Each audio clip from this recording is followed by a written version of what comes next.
The Wizard of Oz has been named as the most influential film of all time. It's according to a study of almost 50,000. The film was rolling. Judy Garland stood in the poppy field, ready for take 47 of the same scene. But what the cameras captured that day wasn't supposed to make it into the final cut. In fact, studio executives tried to bury it completely. For decades, this footage remained locked away in MGM's vaults, hidden from the public eye, until someone leaked it. What you're about to discover goes far beyond a simple deleted scene. It reveals a dark side of Hollywood's golden age that studios desperately wanted to keep secret. We'll show you the banned footage, explain why it was too dangerous to release, and reveal what really happened behind the scenes of one of the most beloved movies ever made.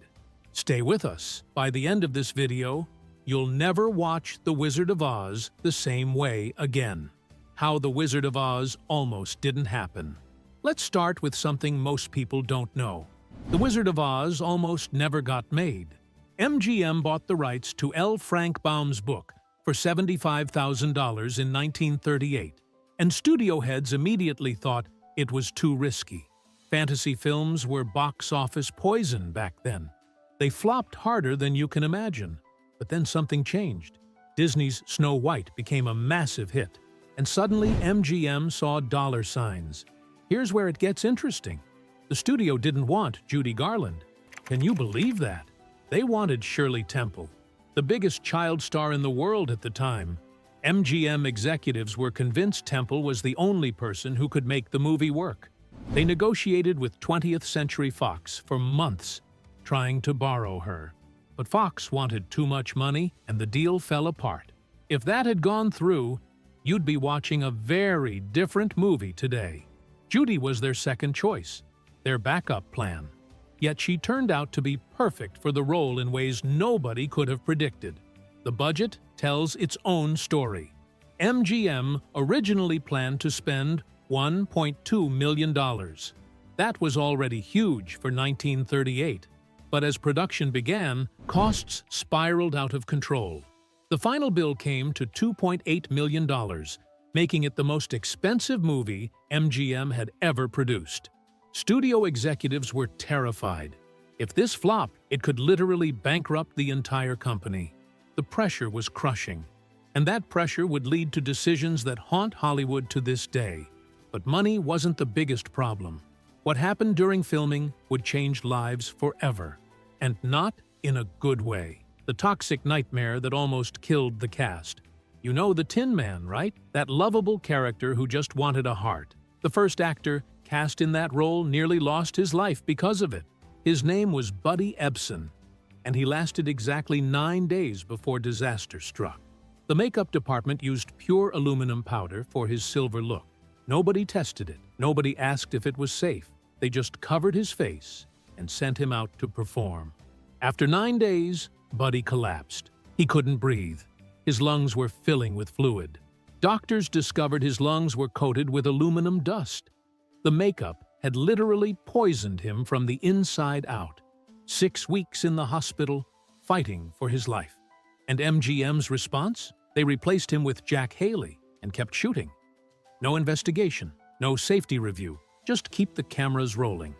Jack Haley got a different formula, but even that caused problems. Severe eye infection. The costume weighed over 60 pounds, but nobody cared about comfort or safety. The only thing that mattered was finishing the movie. Then there's Margaret Hamilton, the Wicked Witch. Her story is even worse.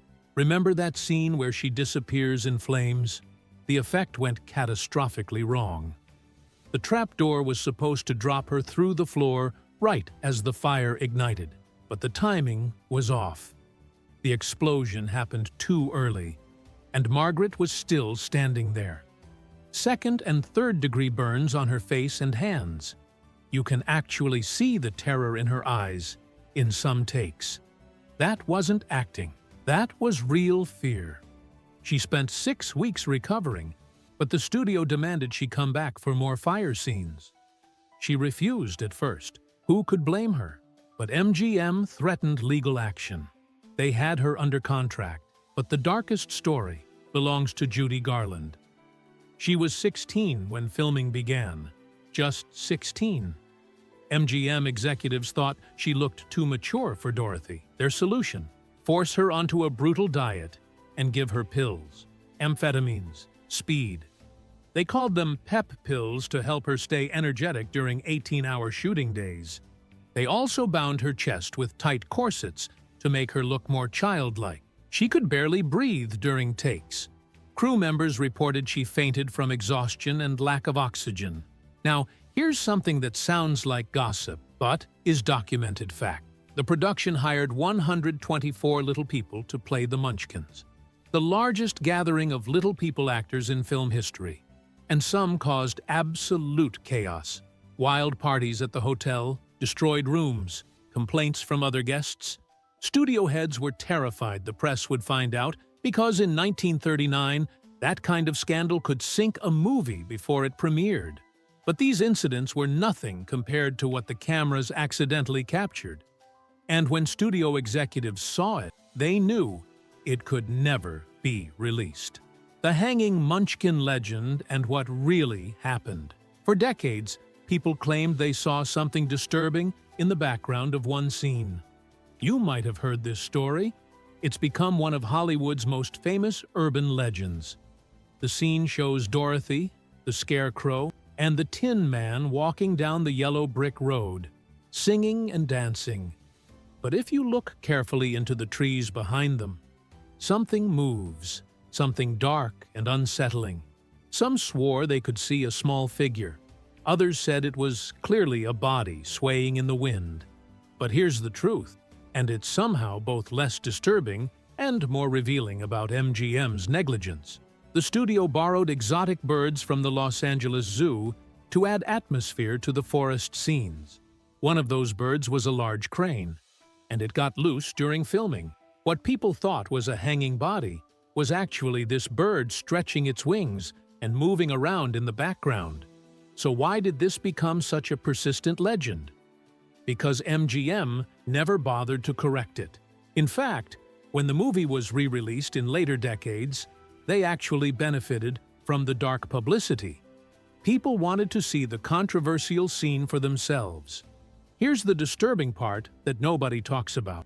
The original 1939 cut had much clearer footage of the bird. You could see it was just an animal moving around.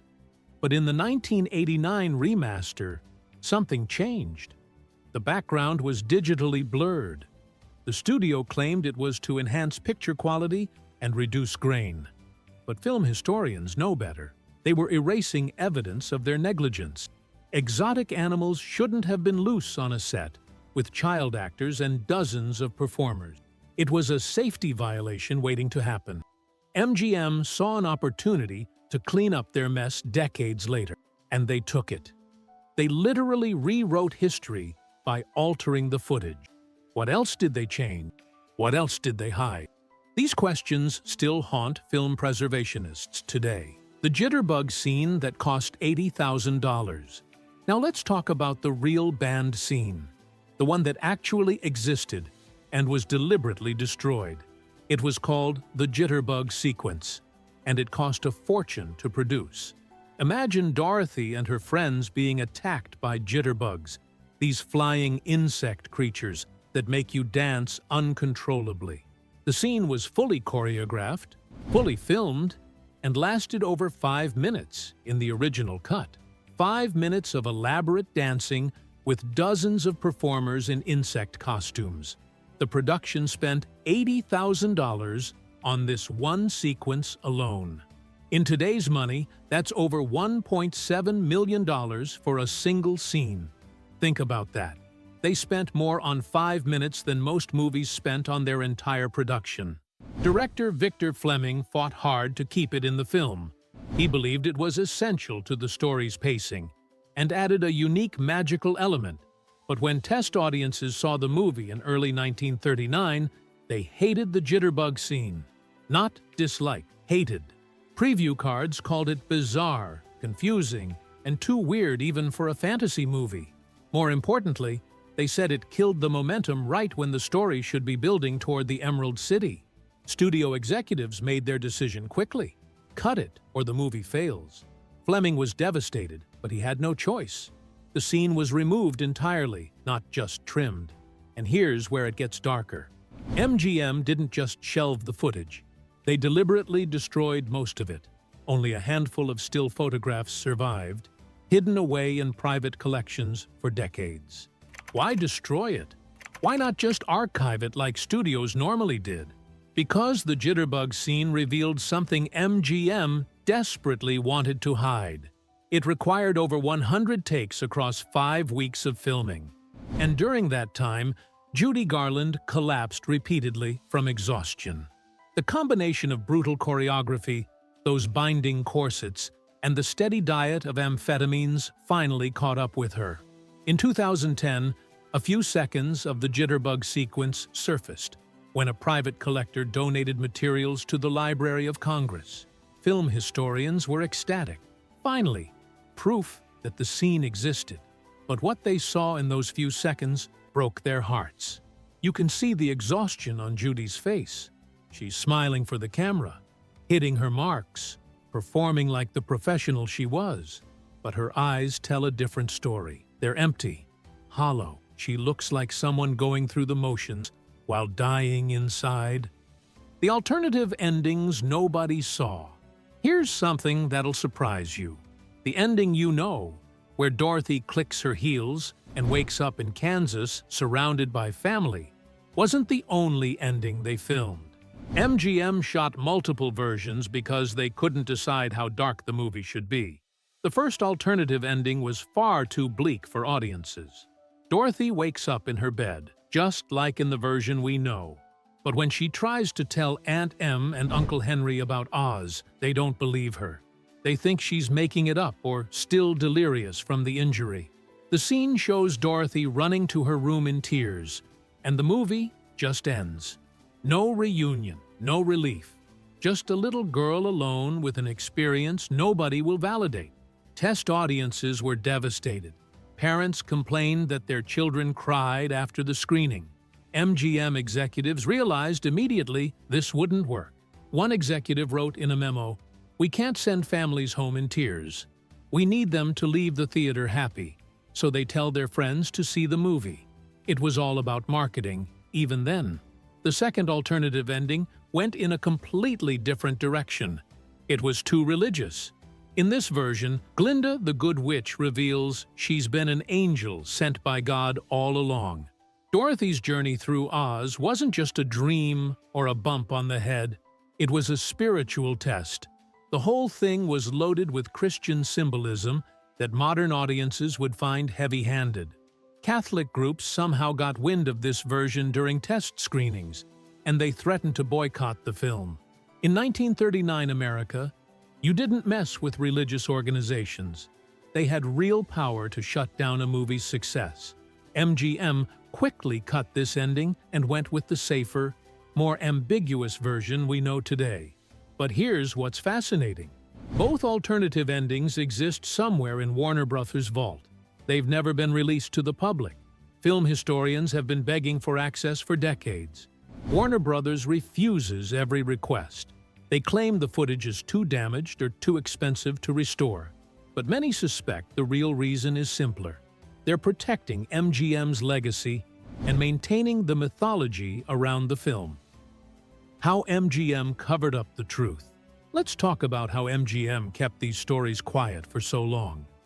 The studio system in Hollywood's golden age was essentially a dictatorship. Studios didn't just employ actors, they owned them. Every contract included morality clauses that gave complete control over an actor's public image and private life. If you spoke out about working conditions, your career was over. Not just at one studio, at all studios. They had an unofficial blacklist, and once your name was on it, you'd never work in Hollywood again. This wasn't conspiracy theory. This was standard operating procedure. MGM had an entire department dedicated to burying negative stories. Dozens of publicists planted positive stories in newspapers and killed negative ones before they could spread. Journalists who wrote unfavorable articles suddenly found themselves cut off from all studio access. No more exclusive interviews, no more advanced screenings. For entertainment journalists in that era, this was a career death sentence. The studio planted fake stories about how much Judy loved working on The Wizard of Oz. Articles gushed about the family atmosphere on set. Meanwhile, behind closed doors, she was being drugged and pushed to her breaking point daily. Judy couldn't speak publicly about what happened. Her contract forbade it. She signed away her right to tell her own story. It wasn't until 1967, almost 30 years later, that she finally opened up about the pills and abuse. By then, her career was essentially over, and she had nothing left to lose. The financial cover-up was equally shameless. The Wizard of Oz actually lost money on its initial release. $1.1 million in the red. But MGM told the press it was a tremendous success. They couldn't admit failure. The movie only became profitable through re-releases and television broadcasts in the 50s and 60s. That's when it became the cultural phenomenon we know today. But in 1939, it was considered a commercial disappointment internally. And here's the part that should make you angry. Judy earned $500 per week during filming. The movie eventually earned over $400 million adjusted for inflation. Judy received no royalties, none. The studio made hundreds of millions, and the star who carried the entire film got pennies and a pill addiction that would follow her for the rest of her life. What happened to the people who made it? Judy Garland's story after The Wizard of Oz is heartbreaking. The amphetamine addiction that started on set destroyed her. She struggled with substance abuse for the rest of her life and went through 5 marriages, each one falling apart under the weight of her trauma. Her daughter, Liza Minnelli, later said that The Wizard of Oz took her mother's life. Not literally, not immediately, but slowly over decades. Judy never had a childhood. MGM stole it and replaced it with pills, pressure, and impossible expectations. She spent the rest of her life trying to escape what they did to her. Judy passed away in 1969 at age 47 from an accidental overdose. Some call it accidental. Others wonder if someone in that much pain might have welcomed the end. But her suffering wasn't in vain.